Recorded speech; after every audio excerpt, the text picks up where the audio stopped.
مختصر احکام۔ اس ویڈیو میں ہم اسلامی احکام کے مطابق سب سے اہم نجاسات کے بارے میں جانیں گے۔ اس خوبصورت دنیا میں ہمارے ارد گرد تقریباً تمام چیزوں کو طاہر یا پاک سمجھا جاتا ہے، لیکن اسلامی احکام میں بہت کم چیزیں ایسی ہیں جنہیں نجس شمار کیا جاتا ہے۔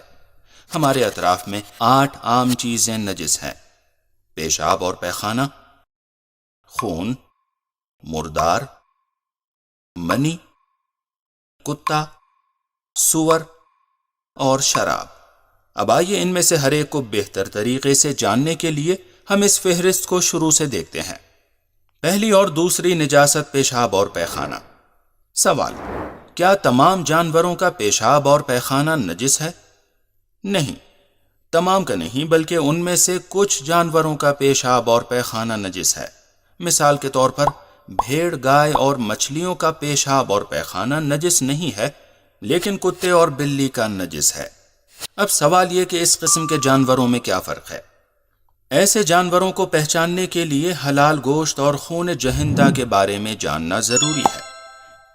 اسلامی احکام میں جانوروں کو 2 قسموں میں تقسیم کیا گیا ہے۔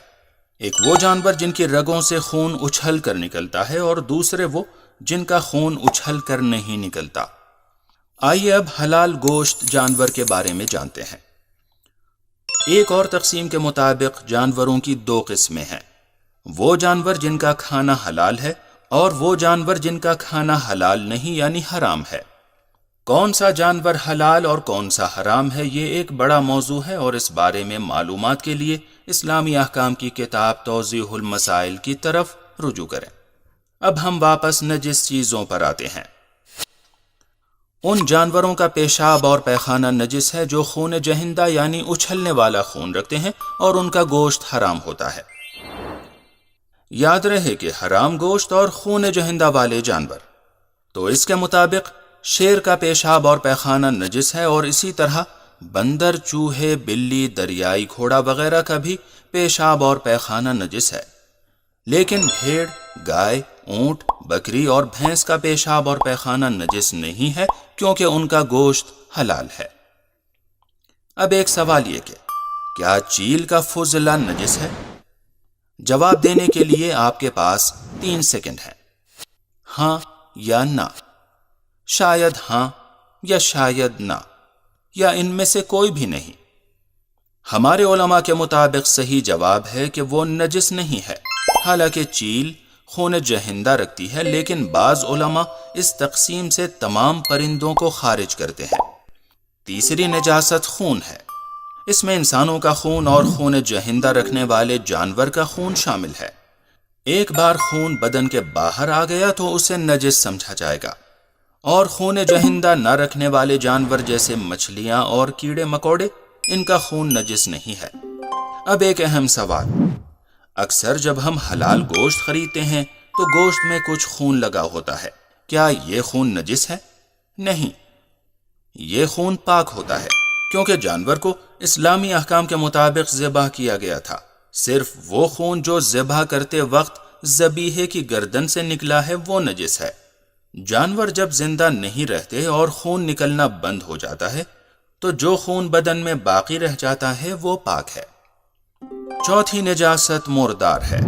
انسان اور کسی بھی خون جہندہ رکھنے والے جانور کا مردار نجس ہے۔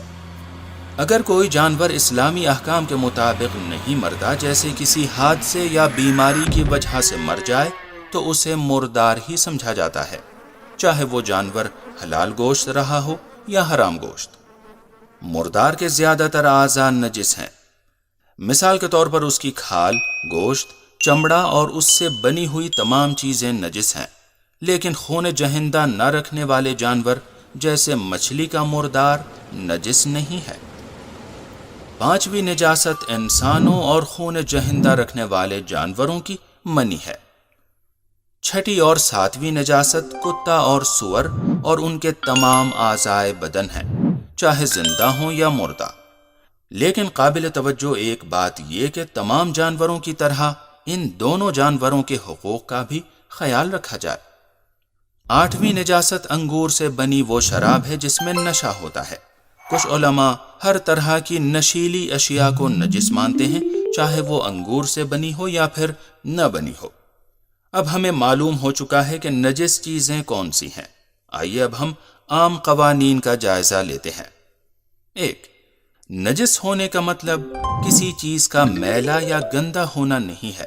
کچھ چیزیں بالکل صاف ہو سکتی ہیں، یہاں تک کہ ان کے جراثیم بھی ختم ہو جاتے ہیں، لیکن پھر بھی وہ نجس ہوتی ہیں، اور اسی طرح اس کے برعکس۔ مثال کے طور پر آپ ایک سور کو دھو کر جراثیم سے تو صاف کر سکتے ہیں، مگر پھر بھی وہ نجس رہے گا۔ 2. اگر یہ نجس چیزیں کسی گیلی چیز سے مس ہو جائیں تو وہ بھی نجس ہو جاتی ہے، لیکن اگر دونوں چیزیں بالکل خشک ہوں تو کوئی نجس نہیں ہوگا اور نجاست منتقل نہیں ہوگی۔ 3. ہر چیز پاک ہے، یہاں تک کہ آپ کو اس کے نجس ہونے کے بارے میں یقین نہ ہو جائے۔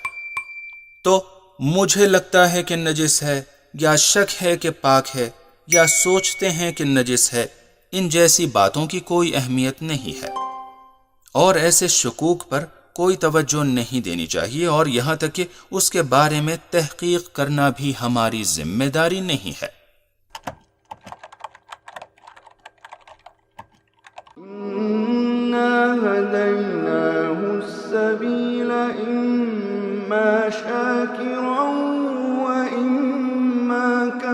اگر آپ ہمارے لیٹسٹ ویڈیوز کے بارے میں جاننا چاہتے ہیں تو ہمارے چینل کو سبسکرائب کریں اور بیل آئیکن کو پریس کریں۔ شکریہ۔